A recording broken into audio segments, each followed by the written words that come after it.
Assalamualaikum Milanisti, bagaimana kabarnya? Semoga baik-baik aja ya. Kunjungi website kita di maksimalmilan.blogspot.com. Jangan lupa subscribe dan nyalakan lonceng notifikasi untuk terus mendapatkan berita terbaru seputar AC Milan, khusus Milanisti.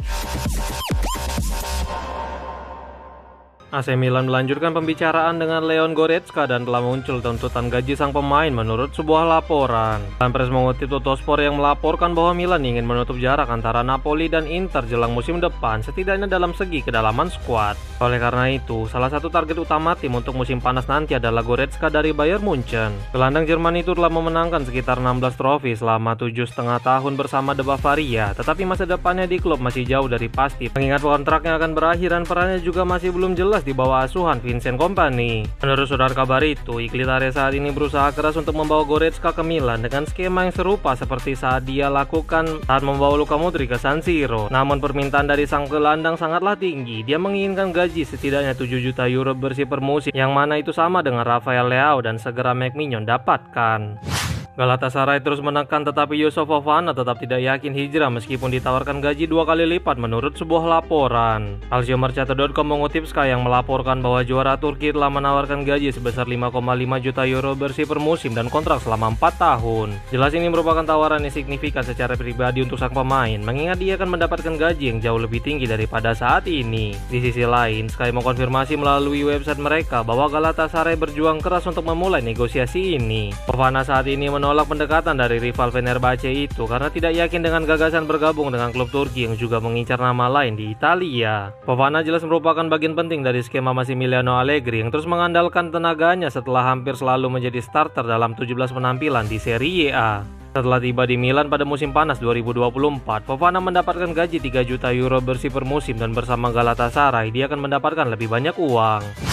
AC Milan percepat penandatanganan Andrej Kostic dari Partizan Belgrade dalam beberapa jam ke depan menurut sebuah laporan. Gianluca Di Marzio melaporkan bahwa Milan tidak menyerah untuk menandatangani Kostic. Striker kelahiran 2007 itu telah dipantau secara khusus selama beberapa waktu terakhir. Rossoneri telah menawarkan 4,5 juta euro untuk membajak sang pemain, tetapi Partizan menganggap tawaran itu terlalu rendah mengingat klausul pelepasan pemain 18 tahun itu sebesar 20 juta euro. Tim Serbia meminta sekitar 12 juta euro ditambah bonus dan klausul penjualan kembali. Hal ini tidak lepas dari mereka yang juga harus memberikan 20% hak dari Budućnost Podgorica yang merupakan klub lama Kostic sebelum dia bergabung ke Partizan. Selain itu, Partizan ingin kembali membuat kesepakatan seperti transfer Arzik dan Kristovic yang meninggalkan Serbia untuk bermain di Serie A. Kristovic bersinar bersama Lecce dan sekarang berseragam Atalanta setelah ditebus sebesar 25 juta euro. Inilah alasan mereka menginginkan persentase dalam kontrak sang pemain. Brace Adrien Rabiot dan penalti Christopher Nkunku bawa AC Milan comeback atas Como tadi malam. Babak pertama dimulai, Como langsung tampil menekan dengan melakukan high pressing yang membuat Milan sangat kesulitan mengembangkan permainan. Bahkan baru 10 menit laga berjalan, tim tuan rumah sudah mampu memimpin lebih dulu melalui tandukan dari Marc-Olivier Kempf yang memanfaatkan umpan crossing dari Luka Dacunha. Skor berubah menjadi 1-0. Seiring berjalannya waktu, Diavolo mulai menemukan ritme mereka meskipun hanya mengoleksi 38% penguasaan bola. Peluang besar pun akhirnya muncul setelah Rabiot dilanggar di kotak penalti yang membuat AC Milan mendapatkan tendangan 12 pas pada tambahan waktu. Christopher Nkunku yang maju sebagai eksekutor sukses merobek gawang Como dan memaksa skor menjadi 1-1 bertahan hingga turun minum.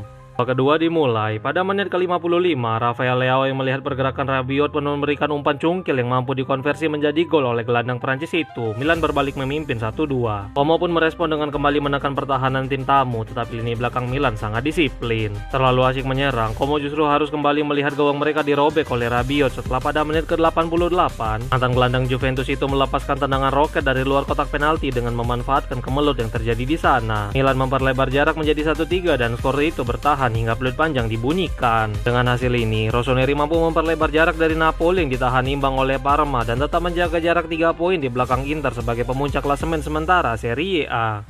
Massimiliano Allegri memuji semangat anak asuhnya saat comeback atas Como tadi malam. Allegri diwawancarai oleh DAZN setelah peluit panjang untuk memberikan pendapatnya tentang performa anak asuhnya saat mampu membalikan keadaan tadi malam. Berikut komentar sang pelatih disampaikan melalui Football Italia. Kami mulai bermain dengan 4 gelandang, mencoba menciptakan lebih banyak garis umpan dengan Fofana, tetapi kami tidak solid setelah tertinggal dan mengambil beberapa resiko pada bola terobosan dan serangan balik mereka. Jadi Minyan membuat kami tetap bertahan. Saya ingin memberi Leao sedikit lebih banyak ruang bernapas dan lebih dekat ke Nkunku Thiago, lalu membuka lebar dalam penguasaan bola. Luar biasa pada gol kedua dengan sentuhan pertama untuk mengontrol umpan silang dan memberikan assist kepada Rabiot. Leao ingin mengambil penalti, dia juga seorang spesialis, tapi pada saat itu saya merasa bahwa Nkunku harus mengambilnya. Saya mendengar setengah dari kerumunan di tribun bersorak dan khawatir ia gagal, tapi kemudian saya melihat mereka yang berada di bangku cadangan merayakannya. Fulkrug datang dengan semangat yang benar, tetapi begitu juga dengan yang lain. Katakanlah tidak mudah bermain melawan Como dan begitu Anda tertinggal, mereka terus menciptakan peluang. Pada tahap itu, saya lebih suka memperkuat lini tengah dengan menempatkan Leao dan Saelemaekers melebar untuk meredam serangan Como. Minion membuat kami tetap dalam permainan. Ungkapnya. Adrien Rabiot tegaskan bahwa ini adalah kemenangan tim meskipun dia menjadi pahlawan besar setelah cetak brace. Rabiot diwawancarai oleh Dazan setelah pertandingan dan dia menegaskan bahwa kemenangan ini menunjukkan mentalitas Rossoneri. Berikut komentar sang gelandang disampaikan melalui Milan News. Ini adalah kemenangan tim, itu menunjukkan mentalitas kami. Kami sangat berjuang di babak pertama, tetapi kemudian kami tidak menyerah. Kami berdiskusi di jeda babak pertama dan kembali dengan mentalitas yang berbeda untuk meraih 3 poin. Mike memainkan permainan yang hebat juga. Kami semua memberikan segalanya, tetapi terkadang Anda harus menjadi orang yang memutuskan permainan. Saya sangat senang dengan 2 gol itu, tetapi juga dengan mentalitas tim. Saya senang karena apa yang kami lakukan dalam latihan diterapkan ke dalam pertandingan, dan kami membutuhkan kerja keras ini, tetapi juga mentalitas untuk tidak pernah menyerah. Bahkan jika kami tertinggal, kami masih dalam permainan. Saya sangat senang, mari kita terus seperti ini. Ungkapnya.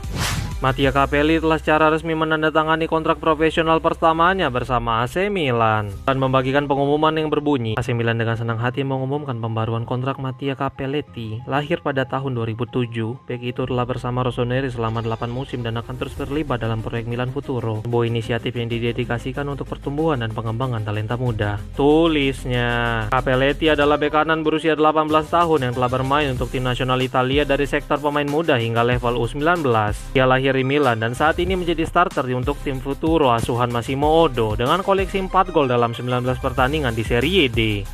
Francesco Camarda resmi akan melewatkan pertandingan melawan AC Milan awal pekan depan. Lecce membagikan pengumuman melalui situs resmi mereka tentang kondisi dari Francesco Camarda yang sebelumnya dilaporkan mengalami cedera. Berikut pengumuman dari Lecce. Lecce AS mengumumkan bahwa pesepak bola Francesco Camarda menjalani konsultasi ortopedi di Milan yang mengonfirmasi memar di bahu kanannya dan akan beristirahat selama 15 hari. Tulisnya, ini mengkonfirmasi bahwa Camarda akan melewatkan pertandingan melawan klub induknya di San Siro dan dia harus menonton pertandingan tersebut melalui tribun. Namun jelas ini merupakan kabar baik bagi Rossoneri yang sebelumnya sempat khawatir dengan kondisi Camarda yang bisa saja menjadi lebih parah.